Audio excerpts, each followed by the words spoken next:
So at 2:30 p.m., I call this, on behalf of the San Mateo Local Agency Formation Commission, I call this protest to order at 2:30 p.m. My name is Rob Bartoli. I'm the Executive Officer for San Mateo LAFCo. I'm joined by Tim Fox, Legal Counsel for LAFCo, and Diana Espinona, the LAFCo Clerk. LAFCo is an independent commission with authority over the boundaries of cities and special districts, and a fact sheet about LAFCO it can be found on the table on the right-hand side of the room in the back. I'd also like to acknowledge and thank the City of East Palo Alto for accommodating today's meeting. We'll now move on to item number 2 and open public comment for items that are not on the agenda. Please note that the protest hearing is a limited public forum and that all public comments must relate to something that is within the subject matter jurisdiction of LAFCo.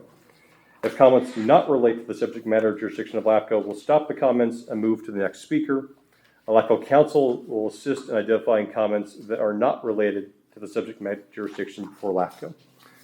If you have comments for items that are not on today's agenda, please fill out a speaker card. Again, those are on the table to your right, and provide it to the clerk who's sitting behind me here. And then we will call you to the podium and you'll have 2 minutes to provide public comments. Clerk, have we received any public comments for items that are not on the agenda? No, I have not. Okay.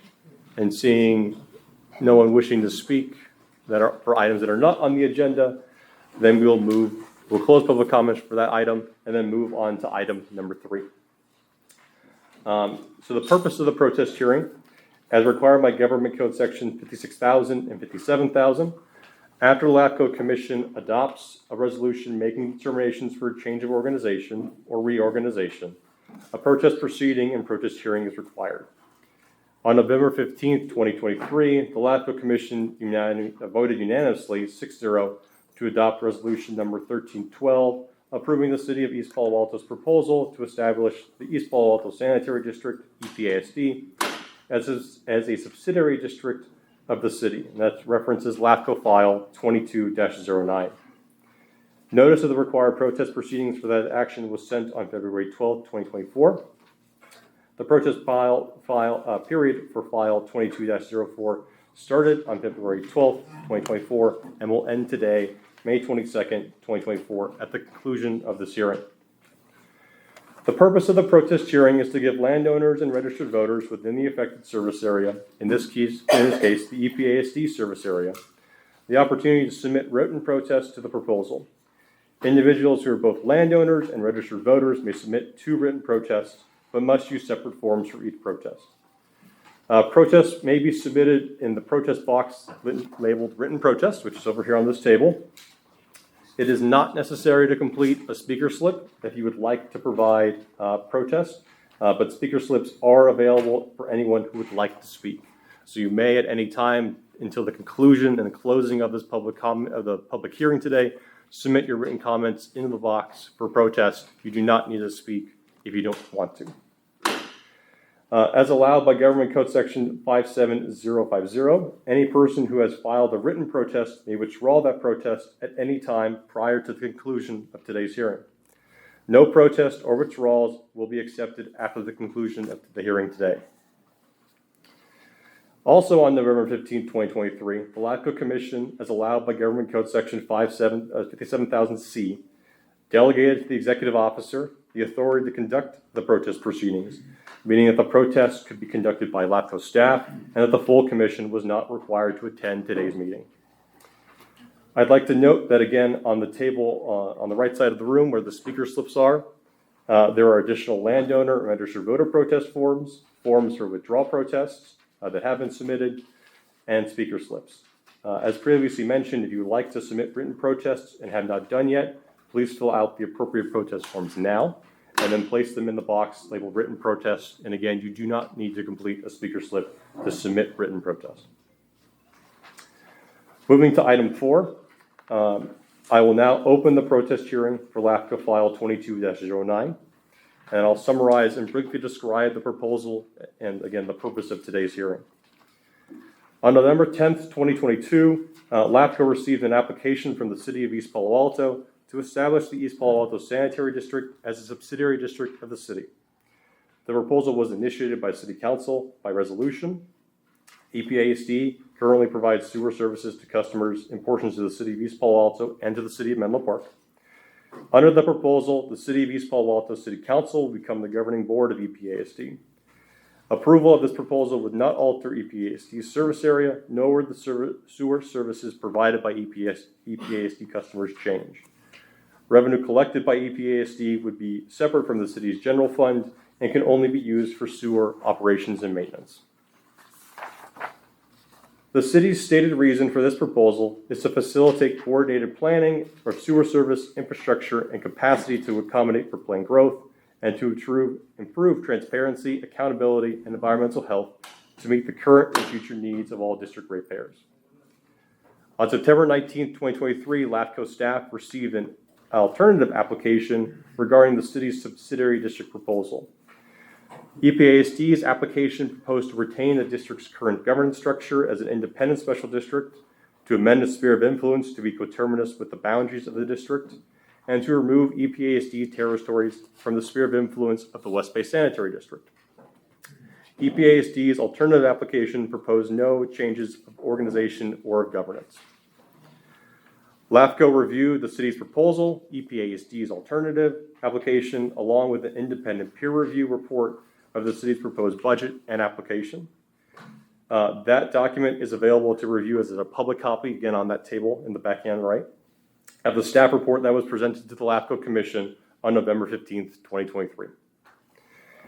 As I had mentioned previously, at the November 15th hearing, the LAFCo Commission voted unanimously 6-0 to adopt Resolution 1312, approving the cities of East Palo Alto's proposal to establish the East Palo Alto Sanitary District as a subsidiary district of the city, subject to the terms and conditions included in the resolution. There are copies of resolution number 1312, again, on that right-hand table next to the staff report, if you would like a copy. As stated in the resolution, 1312, the actions are consistent with LAFCo's 2022 Municipal Service Review recommendation for the City of East Palo Alto, the East Palo Alto Sanitary District, and the West Bay Sanitary District. The proposal would provide for more efficient operations and coordination of planning of sewer services, infrastructure, and capacity to accommodate planned growth, and improve transparency, accountability, and environmental health to meet current and future needs of all EPASD sanitary ratepayers. The resolution included several terms and conditions for this proposal, which are fully stated in the attached resolution, which again, copies are available, but I will summarize a couple of those terms and conditions. The city shall execute an agreement for the operation and maintenance of the sewer system with a private or public agency prior to the recording of the certificate of completion. The effective date of the action is the first day of the next month after the conclusion of the protest hearing, if the requisite protest threshold is not met. This would allow a subsidiary district to start as the service provider at the beginning of the next fiscal period or the next month. Upon the effective date of the certificate of completion, the City Council of East Palo Alto shall be designated and empowered to act as ex officio the board members of the directors of EPASD. The East Palo Alto Sanitary District shall continue in its existence with all its powers, rights, duties, obligations, and functions provided by the principal act that formed the district. Also, within 90 days of the issuance of the certificate of completion, the City of East Palo Alto, acting as the future board of directors of the East Palo Alto Sanitary District, shall submit a plan to LAFCo for the establishment of an advisory committee to the subsidiary district. The committee shall advise the board of directors, the East Palo Alto Sanitary District, concerning administration, legal, operational, maintenance, and financial matters. The plan for the establishment of the advisory committee shall include at least one reserved seat for a resident of the City of Menlo Park portion of EPASD's service area. And prior to the submittal of that plan to LAFCo, EPASD shall work with the City of Menlo Park regarding the potential composition of any advisory committee. I'll now note how many written protests LAFCo has received as of May 21st. As of May 21st, 35 registered voter protest forms have been received by San Mateo LAFCo. As of May 21st, 37 landowner protest forms have been received by San Mateo LAFCo. And as May 21st, 0 letters of withdrawing protest have been received by San Mateo LAFCo. We'll now move to item 4D, and that is to receive any written protests. If you have not yet submitted protest forms and would like to do so, please place your completed forms in the written protest box. And also we'll continue with this with item 4E, if there was any oral protests, objections, or evidence, or if there's any comments that would like to be provided at this time. So if anyone wishes to present any verbal comments, objections, or evidence, please fill out a speaker card on your right and provide it to the city clerk, or the LAFCo clerk, who will then call you to the podium, and you'll have 2 minutes to provide comments. Hi. Hi, I'm Kelly Ferguson, former mayor of Menlo Park. And I'm Sharifa Wilson, former mayor of East Palo Alto. And we have here with us thousands of protest letters from the residents of the district. And I just say that this has been an incredible effort, a remarkable effort by many volunteers. Residents do not want this takeover of our sanitary district. The people of Menlo Park do not want their vote taken away. Right, and so you may have been left with the impression that the community isn't concerned because the room wasn't packed at the last meeting, but you have to recognize that this is a working community. And so most of the people are working during the day. So we were able to secure thousands of protest letters, which we would like to submit today.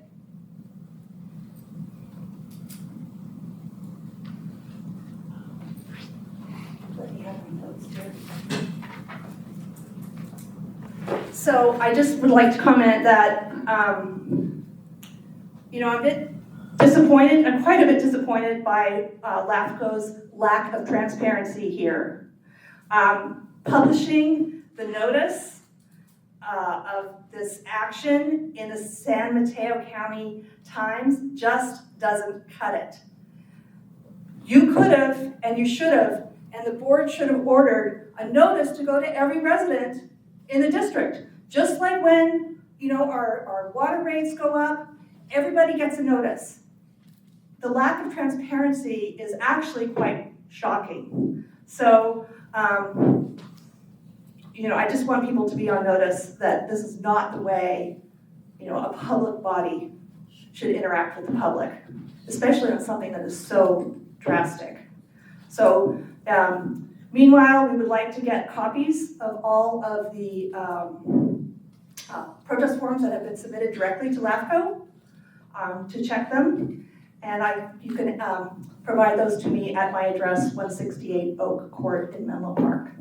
So with that, we hereby submit these thousands of written protest letters.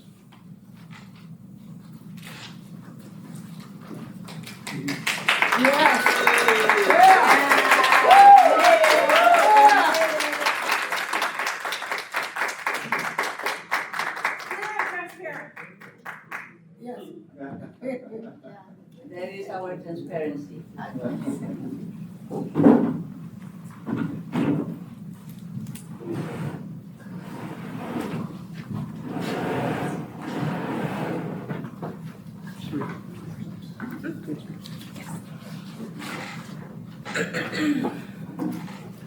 Thank you. Now I will call the first speaker to the podium who has submitted a speaker slip, Sharifa Wilson. Oh, I just spoke. Oh, okay. Thank you. The second speaker is Glenda Savage. Ms. Savage, you have 2 minutes.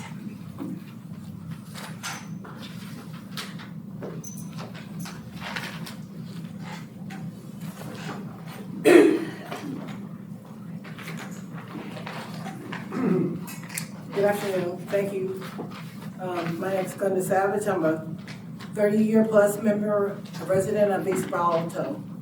I would like to start by saying, how dare you think that you can sit on our city council and disenfranchise the whole community of people without a single vote. Why? Because a handful of developers didn't get their wishes. They sat there, as they sat there and they're looking over in their high towers, the community is being overlooked. You are no different than the carpetbaggers that came into the communities promising goods and services for a few dollars. This community is like a tree that is planted by the water. We will not be moved. Those of you who sit on the city council have 6 months to consider your position. It is time for the community to reconsider who represents this community during the next election. Thank you.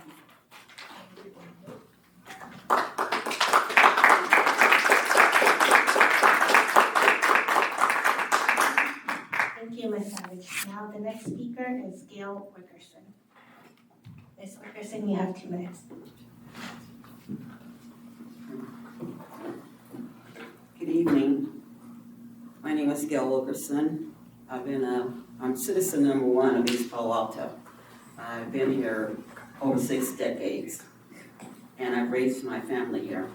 We cannot hear you yet. It's on. You're claiming my time. Yes. Sorry, I apologize for that technical difficulty. Okay. Today we stand at a crossroads, a moment that transcends technologies and touches that very fabric of our community. The fate of East Palo Alto Sanitary District lies in our hands. The Sanitary District vital role, the EPA SD, isn't just about pipes, it's about people. Our community relies on clean water, efficient waste management, and environmental stewardship. It's a lifeline. Questionable basis for dissolution, why dissolve without a legitimate base? Like LAFCo decision lacks transparency, where are the facts? We mustn't allow bias to cloud our judgment. Bias and discrimination conclusions with developers hurts our ulterior motives. Avoiding hookup fees benefits developers, but at that cost to us, the homeowners, renters, and businesses. Learning about growing pains, every agency that's challenged. The city of East Palo Alto has learned from past dissolutions, isn't it, to return the favor to the sanitary district. The RICO Act paralyzed the sanitary district dissolution feels eerily resonant of candidates of dealings. It's not decided our community's fate without closed doors.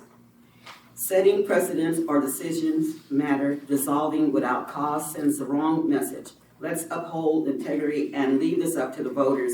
And if you want to do anything, let the citizens decide on who does what.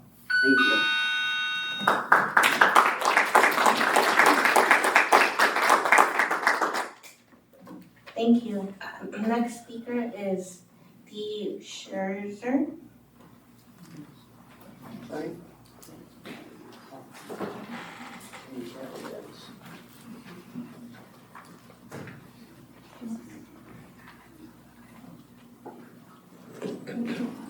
Good afternoon, I'm Dennis Scherzer. I'm the president of the East Palo Alto Sanitary District Board of Directors.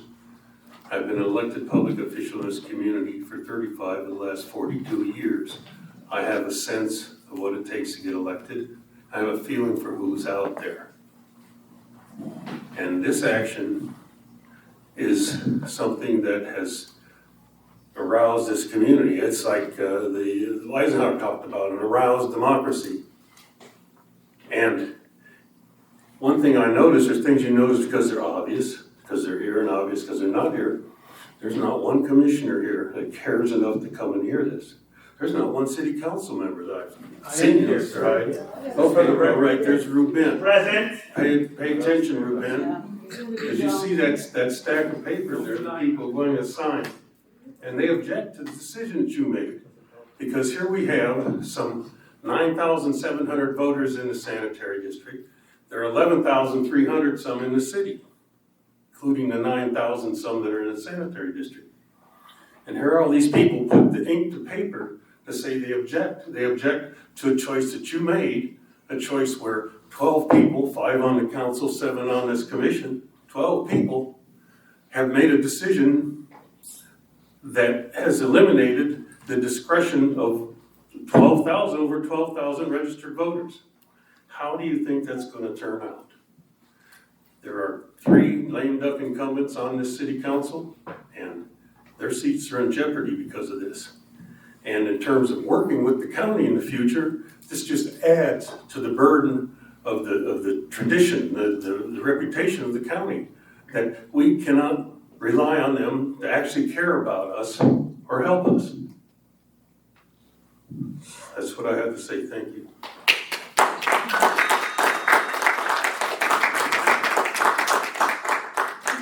Thank you, Mr. Schuster. Now, last speaker comment is from Mr. Leland Francis. Well, thank you, Francois. Yes, thank you.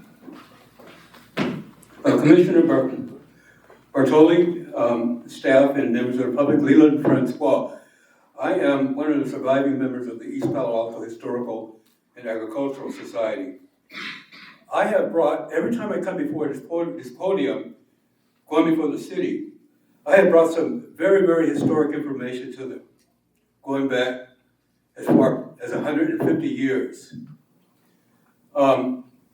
I am concerned that the California Environmental Quality Act, Mrs. CEQA, and Mr. EIR have not been satisfied over the past couple of decades since we have joined forces to incorporate this city, community, and school district.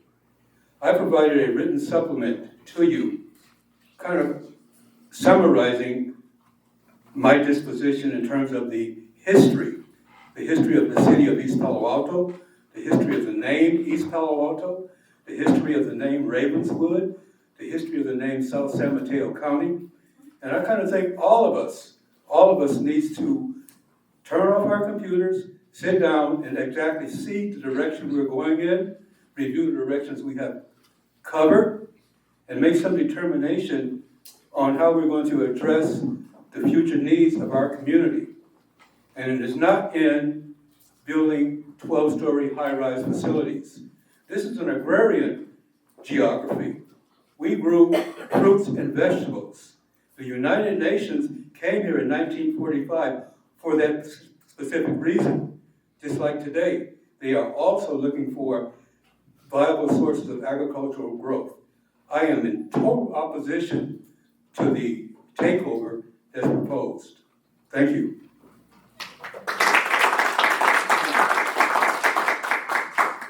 Thank you. That is all of the received speakers. One more speaker. Please. Two more speakers. Hello, Adrian Bryant, resident, ratepayer. And I've made these comments before at your meetings, so I'm just going to restate them, that in my opinion, and many other community members, this proposed annexation is an infringement upon our ability to exercise political autonomy and self-determination. Also, I'm surprised that this is not broadcast on Zoom. It also furthers people's inability to participate. So additionally, you have set a precedent that may impact other communities like ours, low-income communities of colors, by allowing developers to pay for municipal service review and jump in the line of all of the other things you are charged with reviewing. From my PRA request that I did at your last meeting, thank you, Mr. Bartoli, this has never been done before. And I think it sets a really bad precedent for communities like ours. And like I said, at the next agendized item, I hope that you and your colleagues will really consider in the future allowing for developers and private parties to pay for municipal service reviews. That's all. Thank you.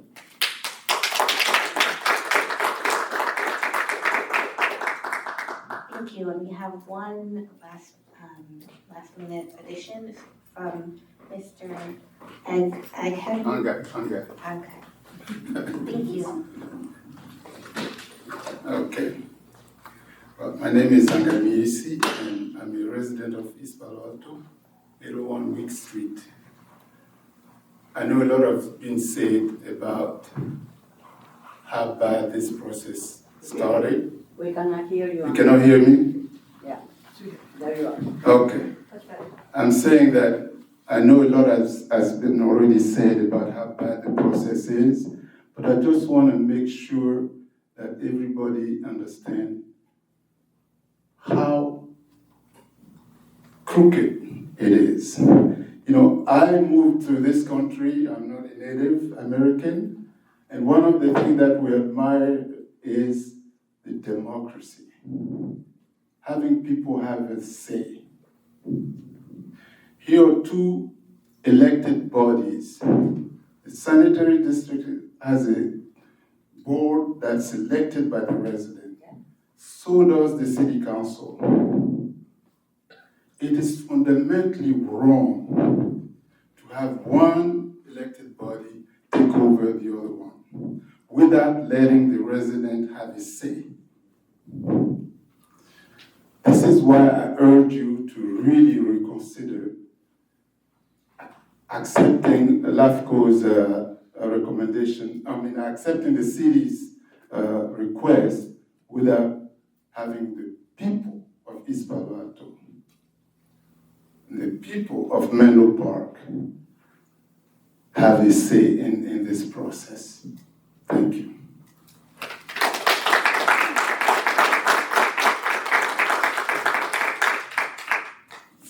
Thank you, there are no more comments at this time. Thank you for that.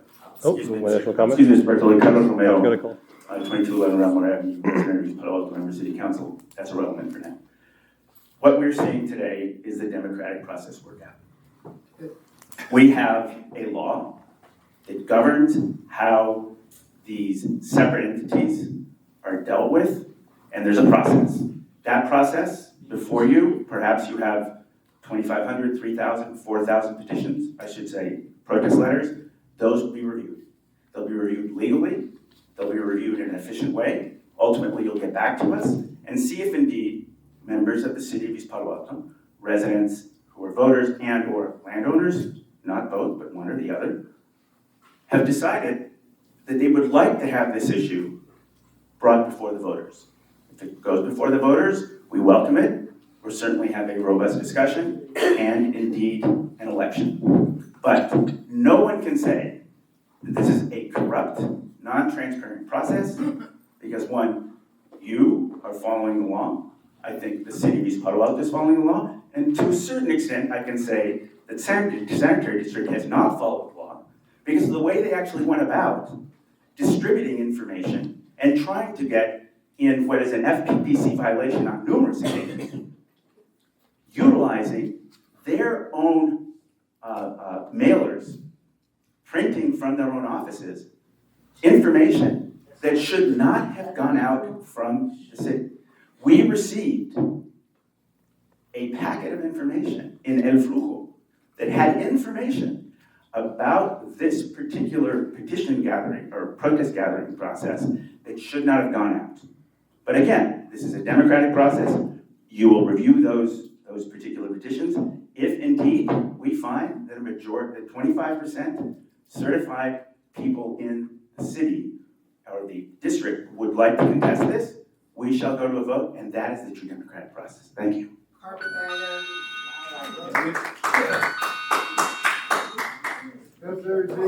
Thank you, and before we continue, is there any other audience members that would like to comment? Okay, seeing none, there are no more comments at this time. Thank you. Thank you, and now that public comments, I will now close public comment period for this item. And I will now close the protest hearing for LAFCo file 22-09. So the next steps is that LAFCO staff will tabulate results and determine the level of protest, and the LAFCO commission at a future commission meeting will make findings regarding the value of those written protests and those written protests not withdrawn, as I had mentioned at an upcoming LAFCO commission meeting. And with that, I'll adjourn this LAFCO protest hearing at 2:59 p.m.